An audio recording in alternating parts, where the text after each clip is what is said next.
Welcome to another edition of Closer to Home Small Business Spotlight. I'll have buyers that'll reach out and say, Paul, thank you. You helped us find our dream home. We've been here a year or two, maybe 3 or 4. We'd like to expand. We'd like to make some changes. Where do we start? Today I'm with Jim Hanlon, owner of Distinctive Renovations, and I bet he can help answer some of those questions. How are you? Paul, I'm doing great. Thanks for having me on your episode here. My pleasure. I appreciate you taking time to do it. Lots of questions out there when it comes to renovations. Where to start? What do I do? So before we jump into that, tell me a little bit about Distinctive Renovations and your business. Great.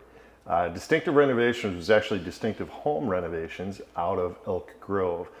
Started in 1991 by Randy Rosansky. Randy and I became partners in February of 2023, where I invested some money and I'm bringing some discipline and business skills and marketing skills, and we're growing the company. Okay. It's been a blast to be in that business. I've always enjoyed it, and this is sort of my semi-retirement job. I sold one of my other companies and went after this construction company. Gotcha. What's Randy's background then as well? What does Distinctive Home Renovations bring to the table then? All different types of projects? Is there a project too big? Is there kind of a certain wheelhouse that you work within? Or that's a great question. Randy started in 1991, and his focus has evolved over the years, as many companies do. But the primary bread and butter is usually anything from a single bathroom renovation to a full kitchen or a first floor renovation, and then we do probably about 6 full additions a year. We don't build new construction. We don't start from a dirt and turn it into a house. We take existing houses and remodel them, improve them, and sometimes add square footage to them. Okay. So in that process, if you're going to talk to someone initially, or someone says, hey, can you come out and walk and tell us kind of what to do, what should people be thinking about prior to even giving you a call? Is it budget? Is it convenience? Is it timing? There's so many things that go into it. So many things is right. Renovation is really challenging. It's sometimes emotional. It's disturbing of your sanity and your normal routines, right? It's not an easy process. And so what should you think of? If you're a homeowner and you're looking to add square footage or renovate or improve the square footage you have for today's lifestyles, it really comes down to understanding what you want. First off, on a budgetary standpoint, it really helps if you can point us in the right direction of what you're approximately looking to spend. Nobody's holding you to a number if you shout it out 50,000 or 100,000 or 300,000, but it helps us put things into framework. Sure. Oftentimes we get people that have no true grasp of what things cost. They watched HGTV and in 30 minutes they renovated an entire house and they said some number and that stuck in their head. So that's the first part, sort of come prepared for what you hope to or wish to spend. Second, design scope. It really helps us. If the homeowner, husband and wife, spouses, friends, whoever's invested in the property, have kind of an idea of what it is that the improved space will look like. What kinds of design, what kinds of features, what kinds of rooms they're looking at. Because as we build a project scope, the more knowledge that you bring to the table, the easier it is for us to create that space of your dreams.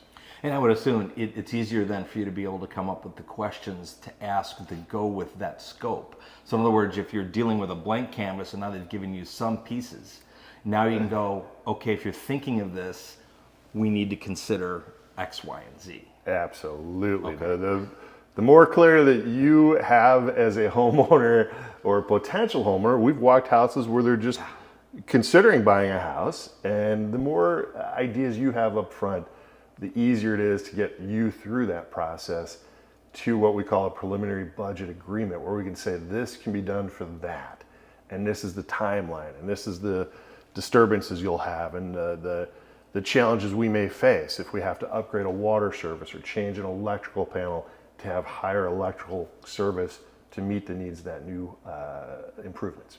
So, and certainly at that point, the goal is to help try to take some of the stress as well out of it. The more you know, the more confident you're going to be, and they're going to be, obviously, in the process too.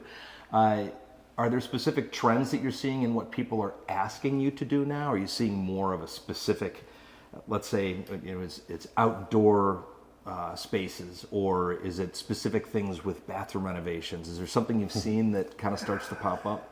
Sure, each category could have a different story. The simplistic is this: lots more people are working from home, and so one of the first things we've seen in first floor renovation is how do I get a semi-private or very private space to work from? I think a lot of us have experienced that change in lifestyle from mom or dad or partner or spouse working from home. Sure. When it comes to different things like bathrooms, we've seen a trend for a long time. Certainly in houses that are in that 20 to 30 years old, get rid of the big jacuzzi tub that isn't as functional or as used as they thought it would be, and replace it with a large shower that has multiple heads and multiple jets and lots of fun things. That just Better seems use to of be that trend. space overall, Better use of that especially space, for yeah. that piece. I do hear that a lot when I'm with buyers too. And then I'd wrap with flow of the house to have a smoother flow. Sometimes compartmentalized rooms have been replaced by open spaces. That can be problematic though. Open spaces sometimes can be very noisy and boisterous. And so sometimes just little partition walls or an L-shaped room that allows the people to see into the kitchen.